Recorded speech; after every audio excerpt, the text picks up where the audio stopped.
Till this question we have done, question number 10th we have done. This is 11th question, simple theoretical question based on area. कि why will a sheet of paper fall slower than one that is crumpled into a ball? Crumpled मतलब paper की sheet को जैसे आपने ऐसे करके crush कर दिया और उसको एक बॉल में कन्वर्ट कर दिया, तो पेपर की शीट धीरे गिरेगी और क्रम्पल्ड बॉल जो होगी वो जल्दी गिरेगी. ऐसा क्यों? That you analyse your self. This is based on area concept and the resistance felt by sheet of paper and this crumpled ball due to air. So you analyze this thing to altogether yourself. Now I'm coming back to question number 12. Coming to question number 12, this is gravitational force on the surface of moon is 1 by 6th as strong as gravitational force of earth, force on the earth, that is GE. It is talking about GE. जो GE है, जो gravity है या जो wait है, actually wait से इसको हम रिलेट करें अगर, तो वेट अर्थ पर 6 गुना ज़्यादा होगा बॉडी का as compare to that on moon. What is the weight in newtons of a 10 kilogram object on moon and on the earth? This type of questions we have discussed earlier also. Still I am repeating it. Let us say that given what is given to us, mass is 10 kilogram, that remains same throughout, हमेशा same रहता है वो. Weight m into g, that keeps on changing depending upon the place or location of an object. Next is GE equals to 10 meter per second square on earth, whereas on moon it will be 1 by 6th of this value. So अब हम क्या करेंगे, WM और WE की value हम find out करेंगे by using the formulas. तो WM wait on moon क्या होगा, M इंटू GM, इसी फॉर्मूले से. GM हमारे पास है. और WE क्या है हमारा, WE के लिए हमने M इंटू GE यूज़ करा. GE की वैल्यू हमारे पास 10 ले लो या 9.8 ले लो राउंड ऑफ करके. तो मैंने सारी वैल्यूज़ पुट करी. M के लिए 10, GM के लिए GE by 6 which is 10 by 6 मैंने पुट कर दिया, इसको फाइंड आउट कर लिया और फर्दर मैंने ये निकाल लिया. तो ये हमारा सॉल्व हो गया. Units will be newton because it is weight. Next question is question number 13th. A ball is thrown vertically upward with a velocity 49 meter per second. Upward throw किया है with velocity 49. That means this is your U. Calculate the maximum height to which it rises. Now in the question it is not given what will be the value of V, but we have to analyze ourselves that when a ball is thrown vertically upward, then this is U, and at the topmost position velocity final becomes 0. So you have to write it of your own. The maximum height we have to find and total time it takes to return to the surface of earth. Students, remember one thing, that whatever time the body is going to take during its upward motion, the same time it requires to come downward. So time up plus time down, that will be equal to your total time, because time up is equal to time down. This is in some books you can see that time of ascent means rise करना, ऊपर उठाना, और descent नीचे की तरफ आना, that is descending time, नीचे की तरफ आने का टाइम. तो क्वेश्चन हम सॉल्व कर रहे हैं अब. U equals to 49 meter per second because body is being provided with this velocity. At the top V equals to 0. Height we have to calculate and total time up plus time down we have to calculate.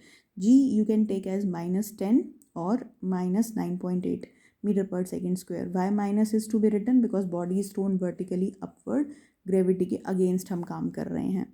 तो यहाँ पर मैं 9.8 लेना ज़्यादा prefer करूँगी क्योंकि U मेरे को ऑलरेडी किस में गिवन है, 9.8 और 49 आपस में मल्टीपल्स में है.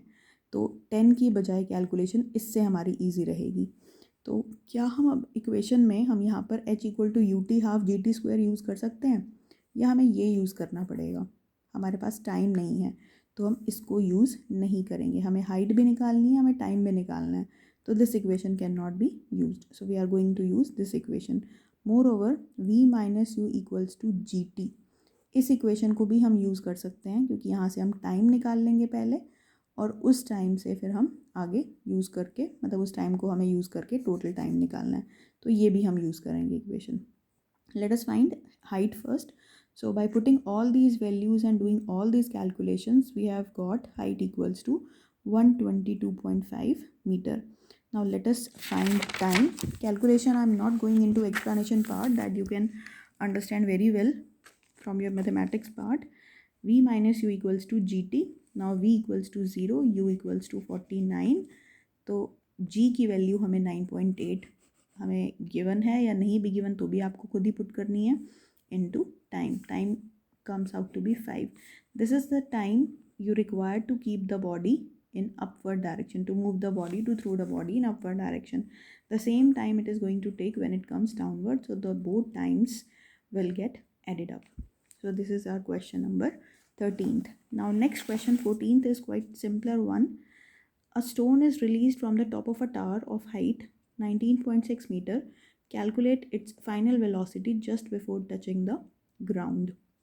एक स्टोन को हमने एक किसी टार के टॉप से ऊपर से नीचे फेंक दिया. अब क्योंकि ऊपर रखा हुआ है स्टोन, तो that means u equals to 0. Already 0 है. कितनी हाइट से हमने उसको नीचे फेंका है? 19.6 मीटर हाइट से हमने उसको नीचे फेंका है. और हमने क्या निकालना है? v निकालनी है जैसे ही वो ग्राउंड को टच करेगा. तो we have to calculate. v हमने निकालनी है. अब हम क्या यूज़ करेंगे यहाँ पर? u हमारे पास है, हाइट हमें गिवन है, जी की वैल्यू हम 9.8 ले लेते हैं, प्लस लेंगे क्योंकि बॉडी इज़ कमिंग डाउन. और 9.8 क्यों ली है मैंने यहाँ पर, 10 क्यों नहीं ली? क्योंकि 9.8 और 19.6 आपस में फिर से मल्टीपल्स की फॉर्म में चलेंगे. Double of 9.8 is 19.6. So calculation will be easier if we take 9.8. Now we are going to use v square minus u square equal to 2gh. v we have to calculate. u is already given to you, that is 0. 2 into g into h. g is 9.8. Now you see how the calculation work becomes easier. V square we have to calculate because u equals to 0. 2 into g 9.8 into h is 19.6. Now what students generally do, they keep on multiplying all the terms. Just skip all these multiplication portion, just use your common sense. 2 into 9.8 is what? 19.6 into 19.6. So this can be written as 19.6 square equals to v square. So v equals to 19.6 metre पर second. So this is how you put your insight. अपने सोचने की सब शक्ति लगाओ, कैसे आप calculation को ईजी कर सकते हो और कैलकुलेट कर लो आगे. Next question is here.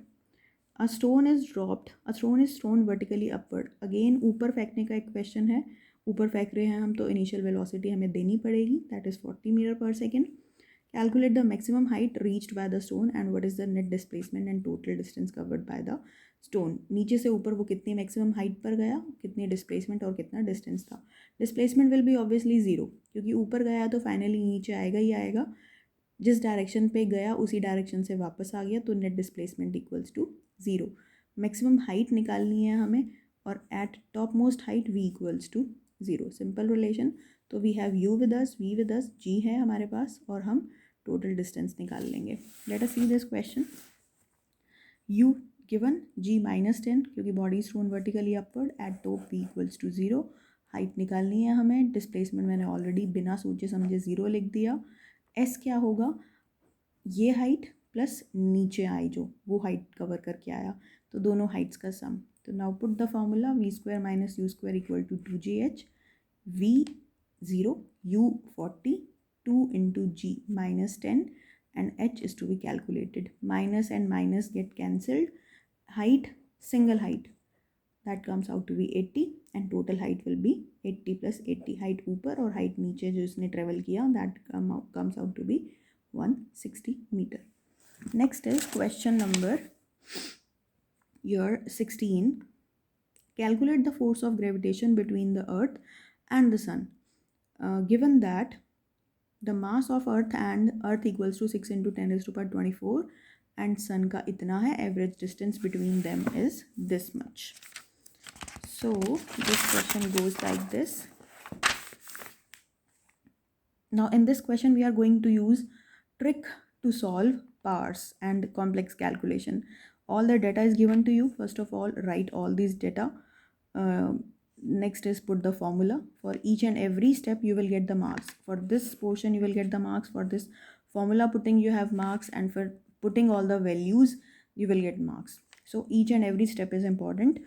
Keep on writing all these things in a planned manner. GME, mass of earth, mass of sun, and d square. You can write these things in capital also because these are celestial bodies. तो सारी values मैंने put कर दी। Calculation के लिए मैंने power solve कर दी, power के लिए मैंने सब कुछ इकट्ठा कर दिया यहाँ पर, और इन टर्म्स को 6.67 6 इंटू 2 12 और 1.5 ये मैंने अलग रख दिया। पावर सॉल्व करने के बाद ये आई मेरी 10⁻21, और मैंने इस 15 का डेसिमल रिमूव करके उस 10 को भी मैंने यहाँ ऊपर कर दिया। 12 और 15 को मैंने 3 के टेबल से कैंसिल कर दिया।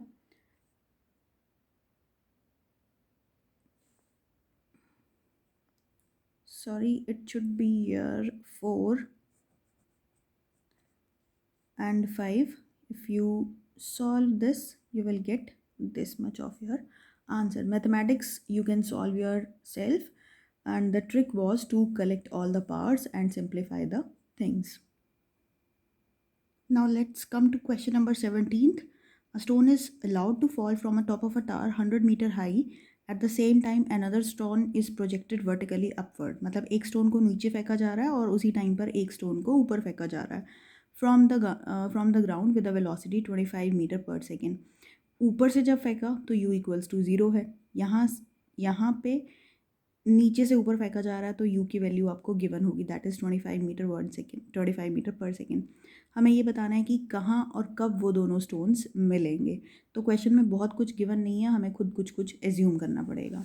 तो क्वेश्चन क्या है आपका? क्वेश्चन ये सिचुएशन है, ground level, top level, first stone, this is second stone, first stone is placed at the top at rest and it is allowed to fall freely downward towards the ground, whereas second stone is projected vertically upward with this much of velocity, and at the top, when it reaches at the top, then u equals to 0. But we are not going into that because we have to see where these two stones are going to meet. So for this stone u equals to 0, this stone u equals to 25 meter per second. Let us assume that they meet at this particular point A in between their journey. This point be any, कुछ भी point ले सकते हैं हम, ये हमारी मर्जी का पॉइंट है। This complete height is 100 metre. Let us assume that कि this point A is lying x metre above the ground, so whatever is left is this distance from top to point A. So this is complete 100 metre, ये पूरा 100 metre है, ये x रह गया, तो ये बचा हुआ कितना हो गया आपका 100 माइनस x हो गया। तो अब हम स्टोन 1 और स्टोन 2 के लिए अलग अलग इक्वेशंस तैयार करते हैं क्योंकि दोनों की सिचुएशन अलग है, एक को ऊपर से नीचे, एक को नीचे से ऊपर फेंका गया। तो u equals to 0 for first stone, whereas इसके लिए ये है हाइट। ये फर्स्ट स्टोन यहाँ तक आने में कितनी हाइट ट्रेवल करके आया है 100 माइनस x, और सेकेंड वाला स्टोन पॉइंट ए तक कितनी हाइट ट्रेवल कर रहा है x मीटर। आप दोनों को उल्टा भी ले सकते हो तो इक्वेशंस उसी हिसाब से बनेंगी। तो मैंने इसको 100 माइनस एक्स लिया है और आप इसको x एज्यूम करोगे इसीलिए। तो g इक्वल्स टू, क्योंकि ये ऊपर से नीचे आ रहा है पहला वाला स्टोन, तो g इक्वल्स टू प्लस, और ये वाला स्टोन ऊपर से नीचे जा रहा है तो g इक्वल्स टू माइनस। तो लेट अस एज्यूम दैट, क्योंकि हमें टाइम भी नहीं पता, तो टाइम के लिए भी मैंने क्या ले लिया कि सपोज़ वो टाइम t पर कहीं मीट करते हैं, कोई टाइम t है, कुछ भी अननोन सेकेंड्स पर वो जाके मीट करेंगे। तो दोनों के लिए हम h equal to u t half g t square apply करना शुरू करते हैं। फर्स्ट स्टोन के लिए हाइट ये हमने पुट कर दी, u इक्वल्स टू 0, ये कंप्लीट 0 हो गया, हाफ जी टी स्क्वायर के लिए फिर मैंने वैल्यू पुट कर दी यहाँ पर, ये आ गया आपका। तो मेरे पास इक्वेशन बन जाती है, यहाँ पर इक्वेशन मेरे पास बनी 100 minus x equals to 5t square, इसको मैंने 1 नंबर मार्क कर दिया। अब हमें यही equation for second stone apply करनी है।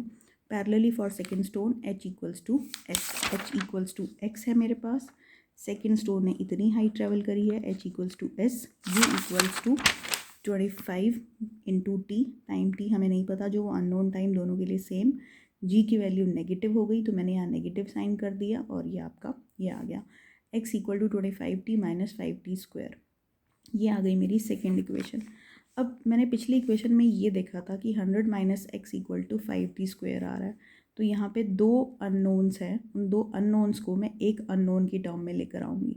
तो 5t स्क्वायर को मैंने 100 माइनस एक्स से रिप्लेस कर दिया यहाँ पर, तो ये मेरे पास आ गया 25t माइनस 100 माइनस एक्स, यहाँ से x और x कैंसिल हो गए और टाइम आ गया मेरे पास 4 सेकेंड। तो 4 सेकेंड के बाद वो कहीं मिलेंगे, मतलब ऊपर से नीचे आने में और इसको दूसरे वाले स्टोन को नीचे से ऊपर जाने में, जब ये 4 सेकेंड हो चुके होंगे तब ये दोनों स्टोन कहीं मिलेंगे बीच में। अब हमने x की वैल्यू निकालनी है कि वो a पॉइंट एग्जैक्टली लाई कहाँ करता है।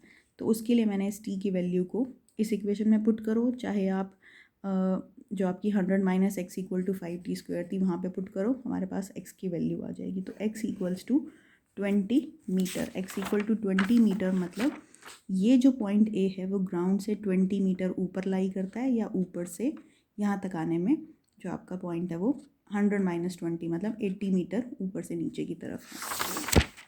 Next question is 18th, a ball thrown vertically upward returns to a thrower after 6 second. मतलब इस केस में क्या है कि आपने बॉल को ऊपर फेंका और नीचे फेंका, इसमें टोटल टाइम क्या लगा उसको 6 सेकेंड। तो इसका मतलब टाइम अप और टाइम डाउन क्योंकि दोनों बराबर होते हैं और वो टोटल टाइम 6 सेकेंड है। तो t1 and t2 equals to 3 second हो गया आपका। तो आगे क्वेश्चन क्या है, ball is thrown vertically upward, जब आपने उसको ऊपर फेंका है तो वो उसके बाद वापस नीचे आ गया। The velocity with which it is thrown upward. अब आगे हम क्या कर रहे हैं, यू हमें नहीं पता, बट ऊपर जब वो पहुंचता है मैक्सिमम हाइट पे पहुंचेगा तो v इक्वल्स टू 0 आ जाएगा। हमें ये बताना है कि उसको किस हाइट से ऊपर फेंका गया है। नेक्स्ट इज g की वैल्यू हमें अंडरस्टूड है -9.8 मीटर पर सेकेंड स्क्वायर। और अब हम यहाँ से u की वैल्यू निकाल लेंगे पहले, क्योंकि फर्स्ट क्वेश्चन में क्या पूछा गया, the velocity with which it was thrown upward. तो ऊपर फेंकने की वेलोसिटी हम निकाल लेंगे u, वो वैल्यूज़ पुट करके। Next is the maximum height it reaches. Maximum height निकालने के लिए हम कोई भी इक्वेशन यूज़ कर सकते हैं, h equal to ut half gt² या फिर v² minus u² equal to 2gh, कोई भी इक्वेशन यूज़ करो। तो मैंने ये वाली यूज़ कर ली यहाँ पर, तो वैल्यूज़ पुट करी मैंने। यहाँ पे नेगेटिव लूँगी मैं। नेगेटिव क्यों लेना है, क्योंकि मैं अपवर्ड की ही बात कर रही हूँ, एक ही पोर्शन की मैं बात कर रही हूँ अभी। तो माइनस, और इसको मैंने जब सॉल्व किया तो this comes out to be 44.1 meter. और टाइम जो था वो 3 × 3 था। नेक्स्ट पोर्शन रह गया its position after 4 second. 4 second के बाद वो कहाँ होगा। अब एक चीज़ एनालाइज करो कि